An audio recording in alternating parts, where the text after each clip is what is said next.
2009 में, सॉरी 2008 में पहली बार क्वेश्चन आया था। 8 में पढ़ाया ही नहीं जाता था। 2008 में पहले क्वेश्चन आ गया साहब। कहीं नहीं पढ़ाया जाता इंडिया में। 2008 तक बेटा मेंस होता ही नहीं था। एआई ट्रिपल ई होता था। एआई ट्रिपल ई और आईआईटी बिल्कुल सेपरेट एग्जाम्स होते थे। कोई वो नहीं होता था कि ये एग्जाम दोगे फिर आईआईटी दे पाओगे, दोनों अलग अलग एग्जाम होते थे। तो मैं आईआईटी की बात ही कर रहा हूँ। तो पढ़ा ही नहीं जाता था, तो किसी से वो क्वेश्चन हुआ ही नहीं। 2008 की बात बता रहा हूँ। इनफैक्ट पूछा जाए तो जब वो क्वेश्चन आया था तो मुझे भी नहीं आता था, या मुझे क्या मतलब, जो पढ़ा रहे हैं किसी को भी नहीं आते थे। किसी को भी नहीं आता था। ठीक है भाई, अब क्या करो। ठीक है, वो क्वेश्चन आ गया, बात खत्म होगी। राइट। और जहां मैं पढ़ा था वहां से टॉप 10 में 3-4 बच्चे आते थे, ये भी मैं आप लोगों को बता देता हूँ।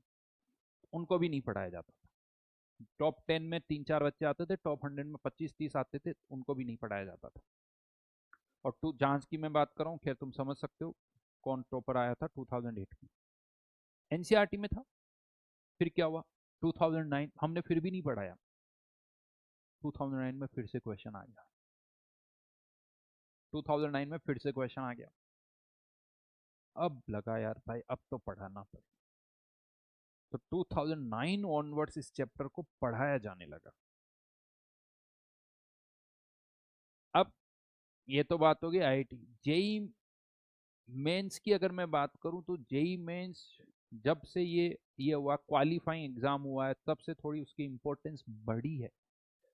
क्योंकि जेई मेंस के बाद ही जेई एडवांस दे सकते हो, अदरवाइज पेपर की क्वालिटी बहुत ऐसी थी। इनफैक्ट बीच में आप लोगों को तो पता भी नहीं होगा कि पहले एनआईटीज में एडमिशन के लिए पता आपको क्या रूल था। 40% बोर्ड के मार्क्स और 60% एग्जाम के मार्क्स केवल काउंट होते थे। 40% बोर्ड का वेटेज, पता है तुम लोगों को? यानी आपके मार्क्स केवल आपकी रैंक जेई, मतलब जो जेई मेंस का एग्जाम है, उस जेई मेंस के एग्जाम में आपकी रैंक जो है वो केवल जेई मेंस के एग्जाम से नहीं आती थी। 60% तो उसका वेटेज होता था, 40% आपके बोर्ड का। और बोर्ड आपके अलग अलग हो सकते हैं। राजस्थान बोर्ड अलग, यूपी का बोर्ड अलग, सीबीएसई अलग, आईसीएसई अलग, बिहार बोर्ड अलग, एमपी सबके अलग। तो उनका नॉर्मलाइजेशन होता था। लेकिन भाई साहब जब वो रिजल्ट बनता था ना, तो किसी को कुछ समझ में नहीं आता था। कोई जनता आके बोलती थी कि मेरा पेपर तो बड़ा अच्छा गया लेकिन रैंक पता नहीं क्या आई। क्योंकि किसी बोर्ड में किसी का 99 और अजीबोगरीब होता था, कुछ नहीं। फिर बाद में लगा ये बहुत बड़ा स्कैम हो रहा है, बहुत बड़ा स्कैम हो रहा है। फिर बोर्ड के मार्क्स को हटा दिया गया वापस। तो बहुत एक्सपेरिमेंट किए हैं नीट वालों, आईआईटी वालों ने कभी कोई चेंज नहीं किया। आईआईटी वालों का हम हमारा एग्जाम अलग से लेंगे। तो मैं आपको बता हिस्ट्री बता रहा हूँ इसकी। और फिर नीट में अब बहुत सारे 2019 के बाद क्या हुआ, 2019 के बाद बहुत सारे पेपर्स बनने लगे।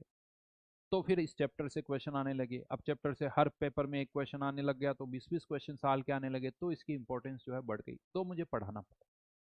नहीं तो पढ़ाया नहीं जाता, मैं आपको बता दूं, नहीं पढ़ाया जाता है। और मैं भी कह दूंगा, और ऐसे ही होता है, पता है क्या कह था, तुम रीडिंग लगा लेना। तो किसी को लग रहा है ना कि सर रीडिंग लगा रहे हो बेटा, ये तुम्हें करो, नहीं तो मैं ये बोल सकता हूँ कि तुम पढ़ लो, और ऐसा किया जाता है। फिर भी कम से कम मेरे एक बार बोलने से तुम्हें ये तो पता चल जाएगा कि हाँ ये क्या होता है, होमोजीनियस कैटलिस्ट क्या होता है, हेट्रोजीनियस कैटलिस्ट क्या होता है, थोड़ा थोड़ा आइडिया लगेगा, बस उतना बहुत है। लेकिन अब वापस एक और चेंज मैं आपको बता दूं, जेई मेन से ये चैप्टर हट गया है। अब ये चैप्टर जेई मेंस में नहीं है। लेकिन आईआईटी में, अब आईआईटी में 2-2 3-3 मार्क्स की भी इंपॉर्टेंस बहुत है बेटा। आईआईटी में 4 मार्क्स का क्वेश्चन, 3 मार्क्स का क्वेश्चन आ जाए तो उसकी इंपॉर्टेंस बहुत है, और हम उसके लिए फाइट करते हैं। क्योंकि कोई भी चैप्टर आप पढ़ते हो उससे क्या होता है, एक क्वेश्चन से ज्यादा एक एक ही आते हैं मोस्टली क्वेश्चन। सॉलिड स्टेट हम पढ़ते हैं और एक क्वेश्चन आता है, गैसेस स्टेट हम पढ़ते हैं, कभी आता है कभी नहीं आता है। तो तुम ना, क्या होता है ना, अभी मैं पढ़ा रहा हूँ, अरे सर ये चैप्टर तो, अरे भाई चैप्टर तो है जेई में, हटा दूं? तुम कहो तो छोड़ देते हैं भाई। तुम्हारा